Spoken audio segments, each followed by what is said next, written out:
जय हिंद दोस्तों। Exam preparation पे आपका स्वागत है। जैसे कि मैंने अपने पिछले वीडियो में भारत के संविधान में क्लास 1 लिया था, जिसमें मैंने आपको अनुसूचियाँ बताई थी। टोटल 12 अनुसूची है और भाग 1 और भाग 2। भाग 1 में क्या था? भारत राज्यों का संघ है और भाग 2 में क्या था? नागरिकता। तो आज हम बात करेंगे भाग 3 मूल अधिकार। यह मेरी भारत के संविधान की दूसरी वीडियो है। तो समय ना गवाते हुए शुरुआत करते हैं मूल अधिकार के बारे में। अगर हम शुरुआत करें कि हमारा जो मूल अधिकार है, मूल अधिकार भाग 3 में है और अनुच्छेद 12 से लेके अनुच्छेद 35 तक। मूल अधिकार भाग 3 में है, अनुच्छेद 12 से लेके अनुच्छेद 35 तक। तो अगर हम बात करें इस मूल अधिकार को हम नैसर्गिक अधिकार कहते हैं। क्या कहते हैं? मूल अधिकार को नैसर्गिक अधिकार कहते हैं। जो ये हमारा मूल अधिकार है, हम जैसे ही जन्म लेते हैं, हमें ये जन्म से ही मूल अधिकार मिल जाता है और इस मूल अधिकार को मैग्ना कार्टा क्या बोलते हैं? Magna carta. मूल अधिकार को मैग्ना कार्टा कहते हैं। अब सवाल ये है कि हमने मूल अधिकार को लाया कहाँ से है, हमने मूल अधिकार को सीखा कहाँ से है। तो हमने मूल अधिकार को अमेरिका के संविधान से लिया गया है। जो हमारा मूल अधिकार था, पहले हमारे पास मूल अधिकार टोटल 7 थे, लेकिन अब वर्तमान में 6 हैं, क्योंकि हमने एक मूल अधिकार को समाप्त कर दिया। तो इस मूल अधिकार के रक्षक कौन है? आखिरकार जो मूल अधिकार है, इस मूल अधिकार की सुरक्षा देने का काम कौन करता है? तो मूल अधिकार का रक्षक सुप्रीम कोर्ट और हाई कोर्ट को माना जाता है, क्योंकि हम अनुच्छेद 32 के तहत अगर हमारे मूल अधिकार का उल्लंघन होता है तो हम सुप्रीम कोर्ट जा सकते हैं।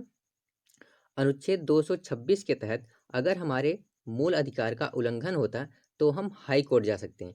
इसलिए मूल अधिकार को रक्षक सुप्रीम कोर्ट और हाई कोर्ट का माना गया है।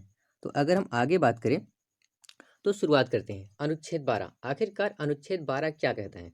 अनुच्छेद 12 मूल अधिकारों के संबंध में राज्य को परिभाषित करता है कि मूल अधिकार के संबंध में हम राज्य किसे मानेंगे और हमारे मूल अधिकार का उल्लंघन कौन करेगा। अगर हम मूल अधिकार के संबंध में राज्य की बात करें तो राज्य वह एक ऐसी बॉडी है जिसके पास खुद का नियम कानून बनाने की शक्ति होती है, उसे हम राज्य कहते हैं। इसके अंतर्गत क्या आते हैं? आपकी संसद, संसद के पास खुद नियम कानून बनाती है, वह अपने आप में एक राज्य है। आपकी राज्य विधानमंडल, वो भी क्या है? एक अपने आप में राज्य है, क्योंकि वह खुद नियम कानून बनाती है।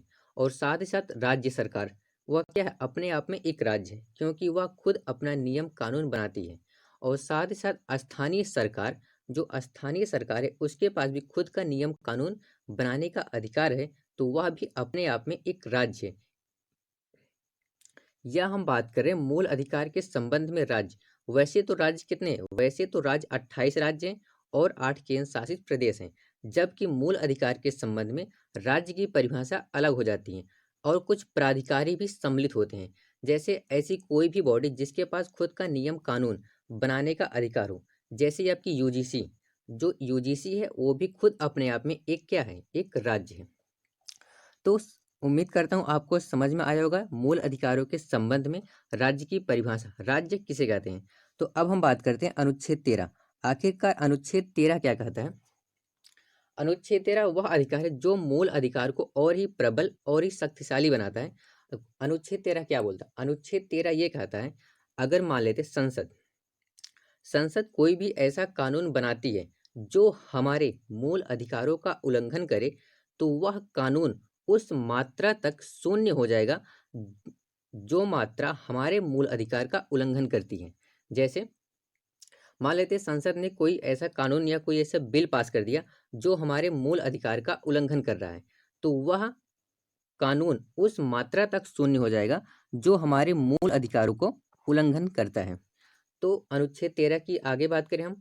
अब अनुच्छेद 13 के बाद आता है समानता का अधिकार। देखो हमारे पास, जैसे मैंने बात की, हमारे पास टोटल 6 मूल अधिकार है। पहले हमारे पास 7 मूल अधिकार थे, अब हमारे पास टोटल 6 मूल अधिकार हैं। और वो कौन कौन से हैं? पहला क्या है? समानता का अधिकार। दूसरा क्या है? स्वतंत्रता का अधिकार। तीसरा क्या है? शोषण के विरुद्ध अधिकार।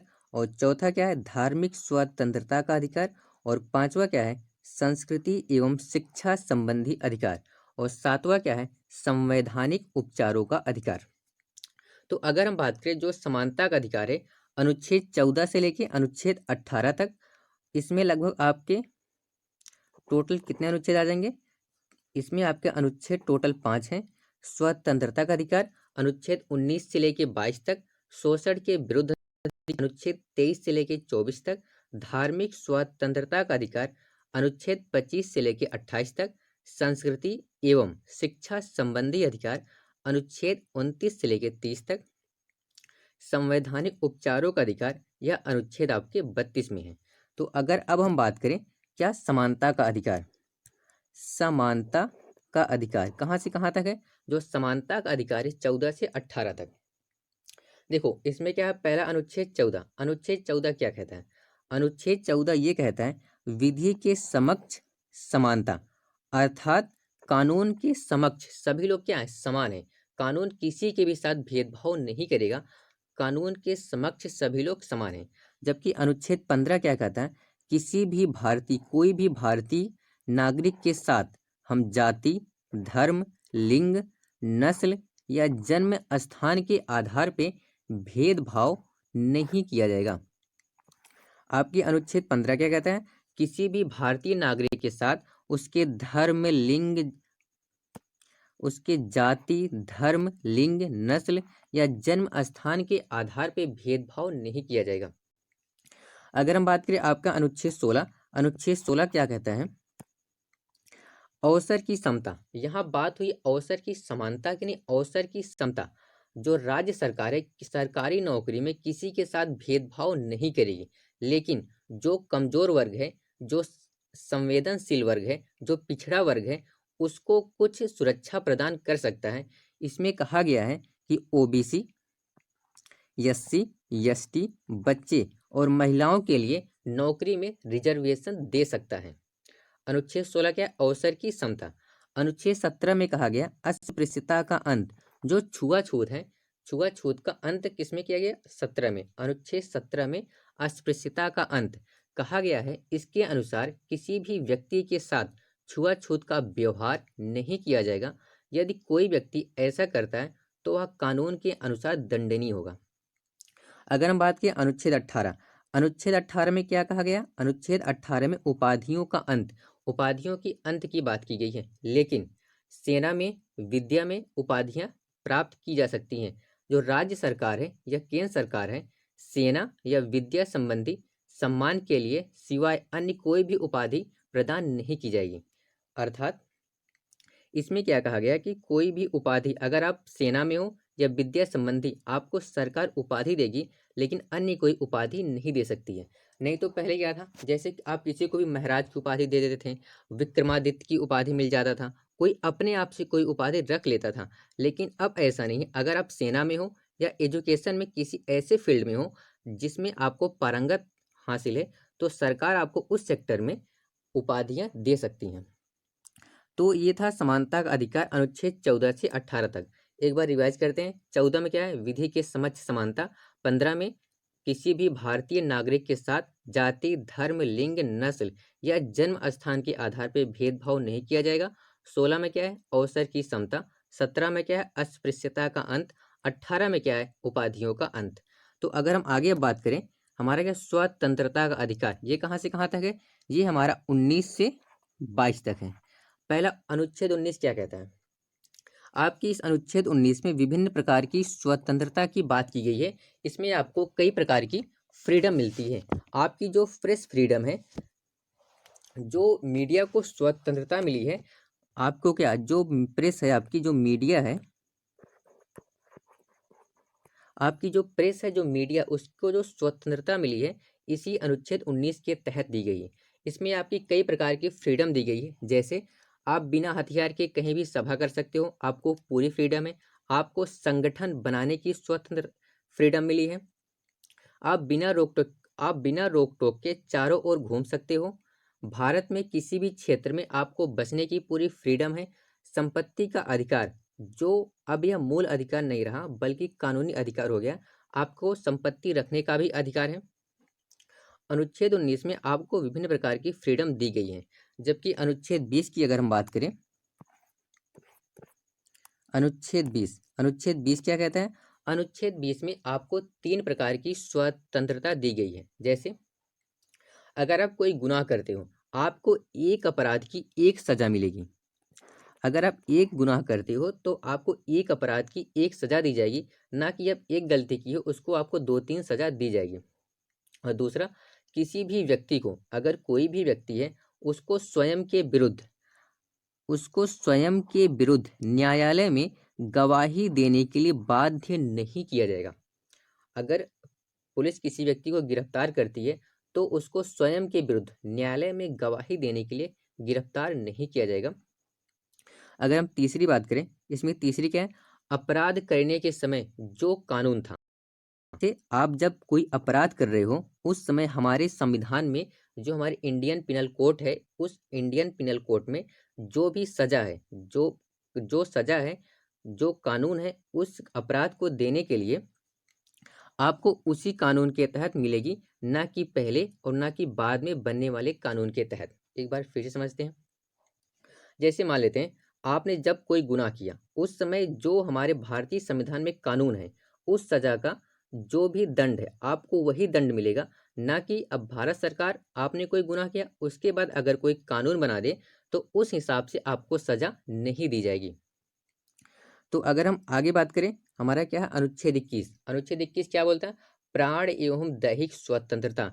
इसमें आपकी बात की गई है प्राण एवं दैहिक स्वतंत्रता की। इसमें क्या कहा गया है? इसमें यह कहा गया है, किसी भी व्यक्ति को, अगर आप किसी भी व्यक्ति की जीवन हरण करते हैं, उसका जीवन समाप्त करते हैं, तो विधि द्वारा स्थापित प्रक्रिया के अतिरिक्त उसका जीवन ही समाप्त किया जा सकता है और किसी विधि से नहीं। प्राण एवं दैहिक स्वतंत्रता। और इसमें एक बात कही गई, गोपनीयता का अधिकार। क्या? आपकी प्राइवेसी के अधिकार की बात कही गई है। इसमें हर व्यक्ति को अपनी निजी जीवन के बारे में गोपनीय रखने का पूरा अधिकार है। जबकि अनुच्छेद 21 में प्राण एवं दैहिक स्वतंत्रता और गोपनीयता का अधिकार है। जबकि आपकी अनुच्छेद 21 का में क्या है? ये 6 से 14 वर्ष के बच्चों को, जो 6 से 14 वर्ष के बच्चे हैं, इनको निःशुल्क प्राथमिक शिक्षा का अधिकार है। 6 से 14 साल के बच्चों को निःशुल्क प्राथमिक शिक्षा का अधिकार है। यह कब जोड़ा गया? यह 86वां संविधान संशोधन अधिनियम 2002 के द्वारा जोड़ा गया। कब जोड़ा गया? 86वां संविधान संशोधन 2002 के द्वारा जोड़ा गया। तो अगर हम बात करें अनुच्छेद 22 क्या कहता है? अनुच्छेद 22 में गिरफ्तारी संबंधी संरक्षण की बात कही गई है। जब आपको पुलिस गिरफ्तार करती है तो उस समय भी आपके पास 3 अधिकार होते हैं। अगर आपका कभी पुलिस से सामना पड़े तो देखिएगा क्या आपको ये तीनों अधिकार मिलते हैं। जैसे इसमें पहले अधिकार क्या कहा गया? पहला अधिकार, गिरफ्तारी करने का कारण बताना होगा, जिसे हम बोलते हैं वारंट। क्या आपके पास वारंट है मुझे गिरफ्तार करने का? अगर कोई पुलिस आपको गिरफ्तार करने आती है तो उसे गिरफ्तारी का कारण बताना होता है कि किस कारण से वो आपको गिरफ्तार करता है, उसी को वारंट बोलते हैं। अगर पुलिस आपको गिरफ्तार कर लेती है तो 24 घंटे के अंदर न्यायालय के सामने उसे सशरीर पेश किया जाना चाहिए। अगर आपको पहले पुलिस गिरफ्तार कर ली तो 24 घंटे के अंदर आपको न्यायालय के सामने या दंडाधीश के सामने सशरीर पेश करती है। और तीसरा क्या मिलता है अधिकार आपको? आपको अपने मनपसंद वकील से सलाह लेने का अधिकार भी है। आप अपने मनपसंद वकील को रख सकते हो अपने फेवर के लिए। तो आगे हम बात करें, क्या शोषण के विरुद्ध अधिकार। ये कहाँ से? अनुच्छेद 23 से 24 तक। अनुच्छेद 23 और 24 में क्या? शोषण के विरुद्ध अधिकार। इसमें क्या कहा गया है? इसमें पहला बात बोली गई है, बालात श्रम, यानी जबरदस्ती श्रम। आप किसी से जबरदस्ती काम नहीं करा सकते हो, आप किसी से बंधुआ मजदूरी नहीं करा सकते हो। और क्या का? बेगारी, बिना वेतन के आप किसी से बिना वेतन के काम नहीं करा सकते हो। इन सब पे रोक लगाया गया है। ऐसा अगर कोई करता है तो वह दंडनीय अपराध होगा, वह उसके मूल अधिकार का उल्लंघन होगा। लेकिन यहाँ पे एक जरूरी बात याद रखनी की है, अगर जरूरत पड़ने पे राष्ट्रीय सेवा के लिए, देश सेवा के लिए सरकार आपको बाध्य कर सकती है ऐसे काम करने के लिए। जब बात आती है देश की सुरक्षा की, राष्ट्र की सुरक्षा की, तो सरकार आपको जबरदस्ती सैनिकों के लिए बॉर्डर पे भेज सकती है अपनी सुरक्षा के लिए। जबका आपका अनुच्छेद 24 क्या कहता है? अनुच्छेद 24 जो है वो कहता है 14 वर्ष से कम आयु के बच्चे जिनकी उम्र 14 साल से कम है, उन बच्चों को आप खतरनाक कामों में नहीं लगा सकते हैं, उनसे खतरनाक काम नहीं कराया जा सकता। ये क्या? शोषण के विरुद्ध अधिकार, अनुच्छेद 23 से 24। तो अगर हम आगे बात करें, हमारा क्या है अगला? धार्मिक स्वतंत्रता का अधिकार। ये कहाँ से कहाँ तक है? अनुच्छेद 25 से लेके अनुच्छेद 28 तक हमारा क्या है? धार्मिक स्वतंत्रता का अधिकार। हमें इसमें धर्म की आज़ादी दी गई है। हमें धर्म के मामले में कौन कौन सी फ्रीडम है? देखो, इसमें पहली बात की गई अनुच्छेद 25 की। अनुच्छेद 25 में क्या है? अनुच्छेद 25 में अंतःकरण की चर्चा, अंतःकरण की चर्चा की गई। ये अंतःकरण क्या है? अर्थात किसी भी व्यक्ति की धार्मिक स्वतंत्रता, व्यक्तिगत धार्मिक स्वतंत्रता, मेरी पर्सनल धर्म की स्वतंत्रता की बात कही गई है। इसमें अगर चाहे कोई भी व्यक्ति किसी भी धर्म को मान सकता है। आप हिंदू को मान सकते हो, इस्लाम को मान सकते हो, जैन को मान सकते हो, बुद्ध को मान सकते हो। आप किसी भी धर्म को मान सकते हो और साथ ही साथ उस धर्म का प्रचार प्रसार भी कर सकते हो। इस बात के लिए आपके पास पूरी फ्रीडम है। अनुच्छेद 25 में जहां व्यक्तिगत धार्मिक स्वतंत्रता की बात कही गई है, वहीं आपकी अनुच्छेद 26 में सामूहिक धार्मिक स्वतंत्रता, क्या? सामूहिक धार्मिक स्वतंत्रता की बात कही गई है। आप समूह के अनुसार आपको धर्म की फ्रीडम दी गई है। आप इसी के तहत यज्ञ, हवन, सड़क पे नमाज पढ़ने की अनुमति दी गई है कि कोई भी व्यक्ति सड़क पे नमाज पढ़ सकता है। आप देखते हो जब दुर्गा पूजा आता है तो लोग सड़कों पे ही क्या लगाते हैं? दुर्गा पूजा का मंदिर बनाते हैं। तो क्या ये सब आपके सामूहिक धार्मिक स्वतंत्रता में आ जाते हैं। और आपके अनुच्छेद 27 में क्या कहा गया है? अनुच्छेद 27 में कि अगर हम कोई भी व्यक्ति धार्मिक कार्यों के लिए रखे धन पर टैक्स नहीं लगता है। अगर कोई व्यक्ति अपने धन को किसी धार्मिक या किसी धर्म को ट्रस्ट में दान दे दिया है या धार्मिक कार्य के लिए खर्च कर रहा है, तो उस धन पे सरकार आपसे टैक्स नहीं ले सकती है। आपकी अनुच्छेद 28 क्या बोलती है? अनुच्छेद 28 में ये कहा गया है कि सरकारी स्कूल, कौन से? सरकारी स्कूल या सरकारी धन से, अगर कोई भी सरकारी स्कूल हो या सरकारी धन से चल रहे कोई भी इंस्टीट्यूशन, कोई भी संस्था हो, उसमें आपको धार्मिक शिक्षा नहीं दी जाएगी। सरकारी स्कूलों में या फिर सरकारी स्कूल या फिर सरकारी धन से चल रहे कोई भी इंस्टीट्यूशन हो, कोई भी संस्थान हो, वहाँ पे आपको धार्मिक शिक्षा नहीं दी जाएगी। अगर हम बात करें आगे क्या है? संस्कृति और शिक्षा संबंधी अधिकार। ये क्या है? संस्कृति और शिक्षा संबंधी अधिकार अनुच्छेद 19 से लेके अनुच्छेद 30 तक है। सॉरी, अनुच्छेद 29 से लेके अनुच्छेद 30 तक है संस्कृति और शिक्षा संबंधी अधिकार। अब अनुच्छेद 29 में क्या कहा गया है?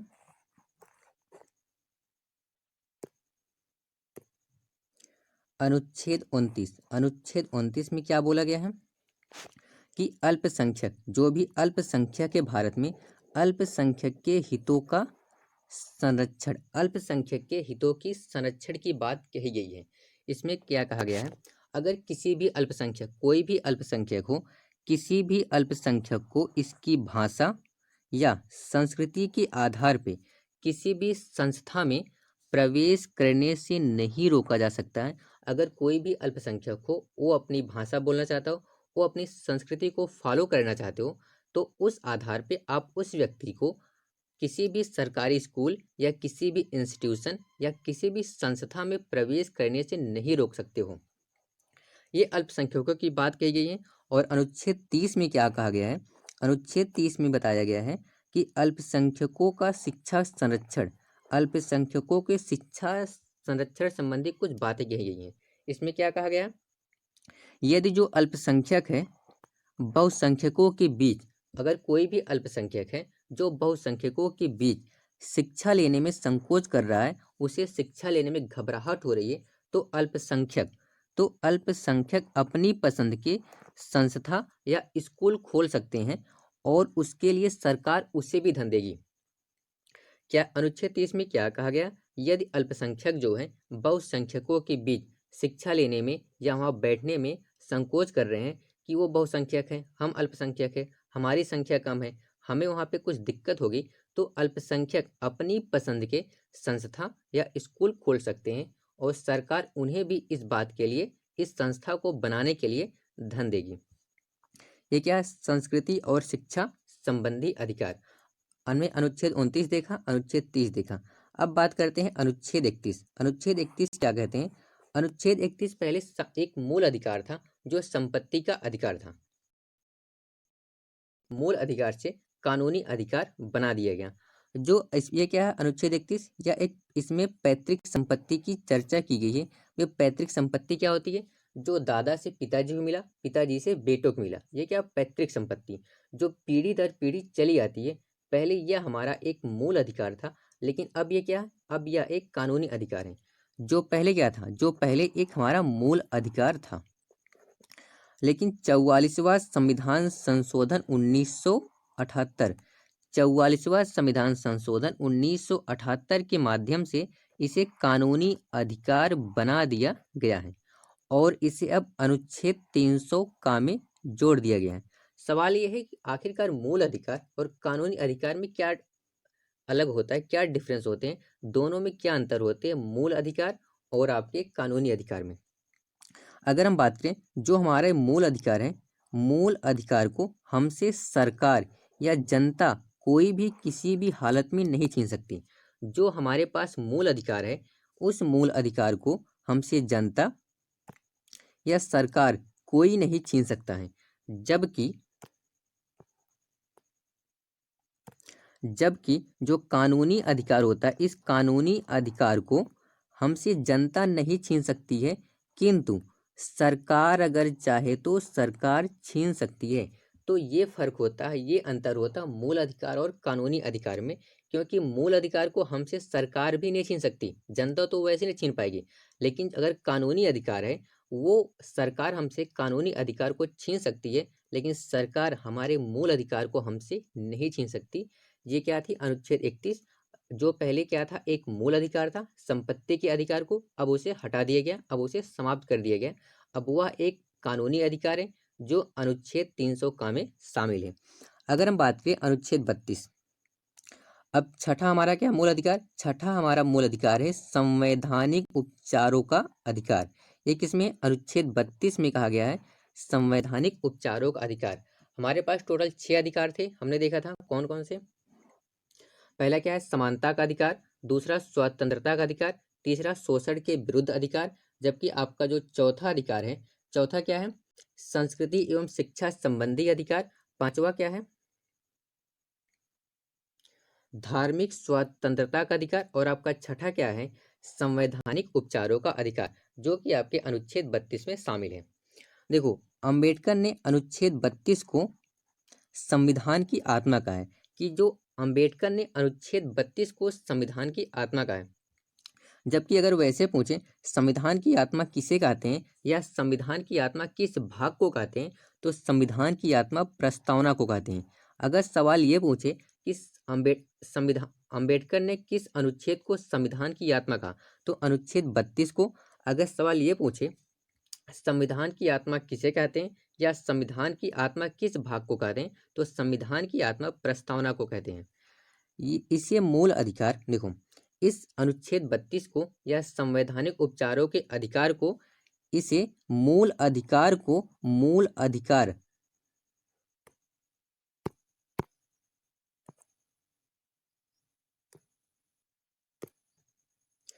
इसे अनुच्छेद 32 को मूल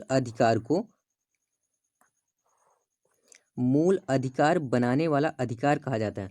अनुच्छेद 32 को जो हमारे पास मूल अधिकार है, उस मूल अधिकार को मूल अधिकार बनाने वाला अधिकार कहा जाता है। क्योंकि अनुच्छेद 32 के तहत अगर कोई भी व्यक्ति हमारे मूल अधिकारों का उल्लंघन करता है, तो हम सीधे सुप्रीम कोर्ट जा सकते हैं। इसलिए इस अनुच्छेद 32 को मूल अधिकार बनाने वाला अधिकार कहा जाता है। इसके तहत किसी भी व्यक्ति के मूल अधिकार का हनन होता है, तो वो सीधे सुप्रीम कोर्ट जा सकता है, और सुप्रीम इसके तहत 5 प्रकार की रिट या याचिका जारी करती है। तो हमने क्या क्या देखा? हमने अभी तक देखा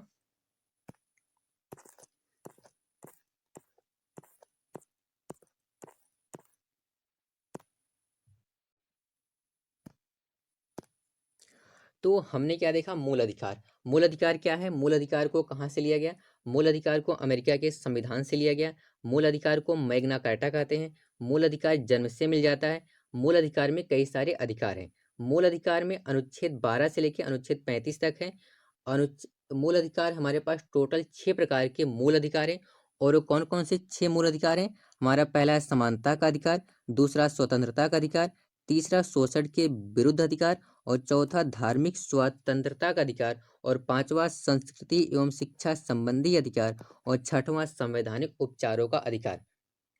उम्मीद करते हैं आपको ये वीडियो पसंद आया होगा। मूल अधिकार से संबंधित जितने भी क्वेश्चन आपके बन सकते हैं, चाहे वनडे कोई भी वनडे एग्जाम हो, चाहे यूपीपी हो, एसएससी हो, या फिर रेलवे हो, या फिर कोई भी अन्य एग्जाम हो, जहां आपसे पॉलिटिक्स के क्वेश्चन पूछते हैं, आपके मूल अधिकार से बहुत बेहतरीन क्वेश्चन पूछते हैं।